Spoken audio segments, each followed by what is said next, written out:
Masalah Tuhan, tadi udah kujelaskan cukup jelas. Bapa itu Tuhan, anaknya juga Tuhan. Iya, itu justru itu. Bapak meyakini dua Tuhan. Yesus meyakini satu Tuhan. Bapak akui dulu iman Bapak beda dengan iman Yesus. Jadi begini, ini yang sulit dijelaskan oleh umumnya Kristen kepada agama lain. Agama lain jadi menghujat agama Kristen karena Kristen tidak mampu menjelaskan Tuhannya. Bapak bisa? Saya mau jelaskan. Bapak bisa? Ini. Oke. Ini langsung inti-intinya aja aku bilang. Yesus adalah Melkisedek, ya. Mau tidak? Tunggu, ini versiku, nanti komentari. Oh ya silakan. Yesus adalah Tuhan, ya. Yesus adalah nabi, ya. Yesus adalah guru, ya. Tabib, ya. Malaikat juga dia, ya. Ada lagi yang lebih parah, terkutuk, ya. Nah ini, jangan diketawain. Bahwa dia sebagai manusia, ya. Dia sebagai nabi, ya. Terkutuk, ya. Ada. Jadi dikatakan di Alkitab ini, hanya orang yang mempunyai Roh Kudus yang mampu mengatakan bahwa Yesus adalah Tuhan, sekaligus mengatakan Yesus terkutuk. Yang terkutuk itu mati tidak? Maksud dari terkutuk adalah orang yang mati di kayu salib itu terkutuk. Kalau Yesus tidak terkutuk, maka kita tidak akan selamat. Dia menjalani kutuk tanpa dosa. Yang terkutuk mati tidak? Mati. Di kayu salib itu mati. Bisa nggak Tuhan mati? Ya? Bisa nggak Tuhan mati? Pada waktu itu manusia. Kan manusia dia. Saya tidak tanya manusia, saya tanya Tuhan. Bisa nggak Tuhan mati? Tidak bisa. Bagus. Berarti Iya. yang mati bukan Tuhan. Bukan. Bagus. Jadi begini. Berarti Yesus Tuhan atau bukan Tuhan? Jadi Yesus Tuhan atau bukan Tuhan? Jadi begini, ada dua ayat di Alkitab menyatakan bahwa Yesus turun ke bumi meninggalkan kemuliaannya. Dia datang ke dunia ini mengambil rupa seorang hamba. Jelek dia. Ini Allah Bapa, ini Allah Anak, ini Allah Roh Kudus.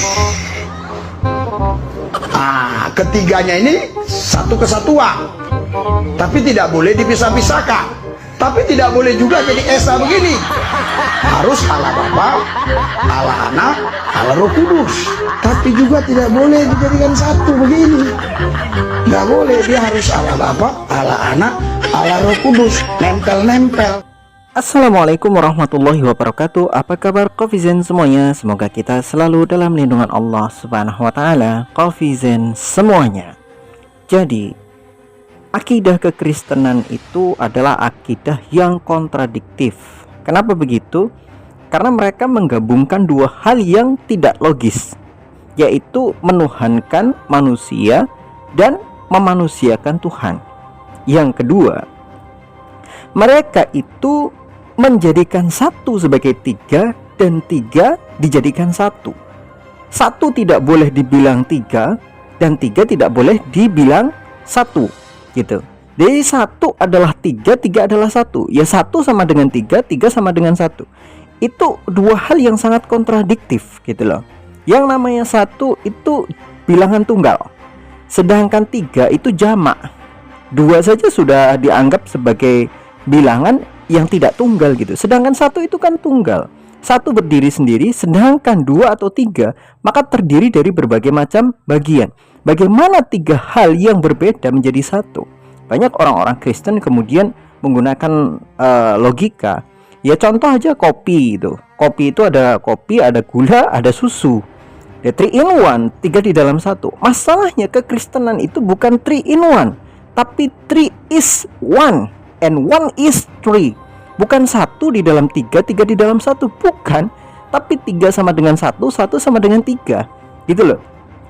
Jadi kalau 3 di dalam 1 itu gampang menjelaskannya. 1 di dalam 3 itu juga gampang menjelaskannya. Tapi masalahnya adalah 1 adalah 3, 3 adalah 1.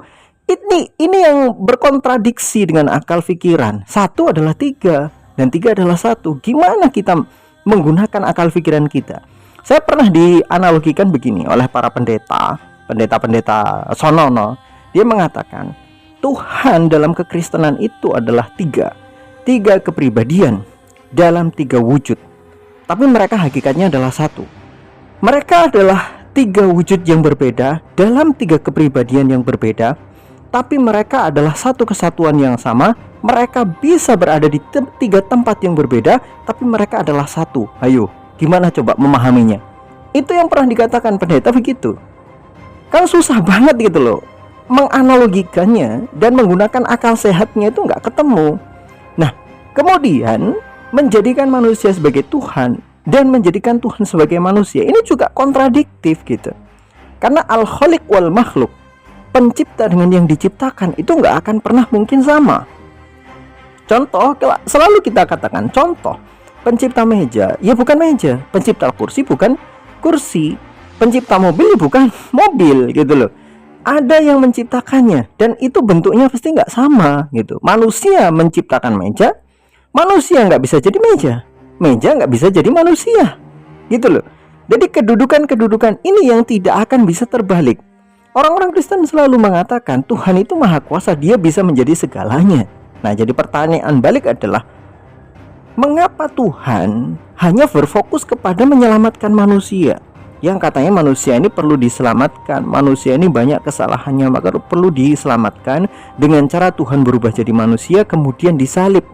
Dengan disalibnya Tuhan, dia kemudian menebus dosa manusia. Hei, pertanyaannya, yang paling banyak dosanya itu setan apa manusia? Kenapa Tuhan lebih peduli kepada manusia? Kenapa Tuhan nggak peduli kepada setan? Seharusnya yang paling banyak dosanya kan setan. Kalau Tuhan yang menurut versi Kristen itu adalah maha pengasih dengan cara mengorbankan dirinya untuk menebus dosa manusia, kenapa Tuhan nggak menebus dosanya setan dengan cara berubah menjadi setan dan kemudian dibunuh juga oleh setan? Kan begitu, bayangin aja. Dosanya kan lebih banyak setan tuh daripada manusia. Kejahatannya lebih banyak setan daripada manusia. Ini kan Tuhan gak adil pada akhirnya toh. Ya itulah, jadi pernyataan-pernyataan dan pertanyaan-pertanyaan ini gak akan pernah bisa dijawab oleh mereka kecuali dengan asumsi. Kalau ditanya kembali lagi kepada kitab suci mereka, apakah kitab suci mereka mengajarkan seperti itu? Tidak sama sekali. Yesus gak pernah mengajarkan menyembah dirinya. Yesus tidak pernah mengajarkan Trinitas. Yesus tidak pernah kenal dengan apa namanya Kristen. Agama Kristen muncul setelah Yesus. Yesus hanya menyembah kepada Tuhan. Cara menyembahnya Yesus pun berbeda dengan orang-orang Kristen. Kalau orang-orang Kristen bernyanyi-nyanyi di gereja, Yesus tidak begitu. Yesus itu sujud, Yesus itu ruku ketika berdoa. Yesus tidak pernah mengajarkan untuk menyembah Trinitas. Yesus punya Tuhan yang esa. Yesus sendiri mengatakan bahwa Tuhan itu esa. Bani Israel juga diperintahkan oleh Yesus hanya untuk menyembah kepada Tuhan yang esa, Tuhan yang satu gitu loh. Tuhanku dan Tuhanmu sama gitu loh, yaitu yang satu, yang maha esa. Jelas ayat-ayat di dalam kitab mereka itu ada semua.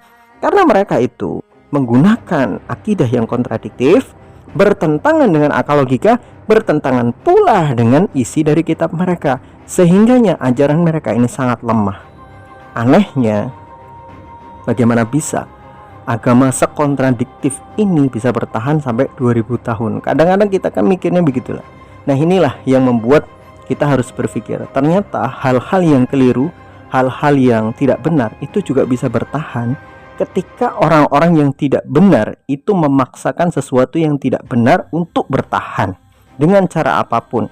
Karena fokus mereka bukan untuk mencari kebenaran, tapi mencari pembenaran gitu ya. Jadi selama mereka masih terus-terus mencari pembenaran, bukan cari kebenaran, maka selama itu mereka juga akan tetap bertahan meskipun di dalam kebodohan. Wallahu a'lam bishawab. Semoga kita mengambil manfaat.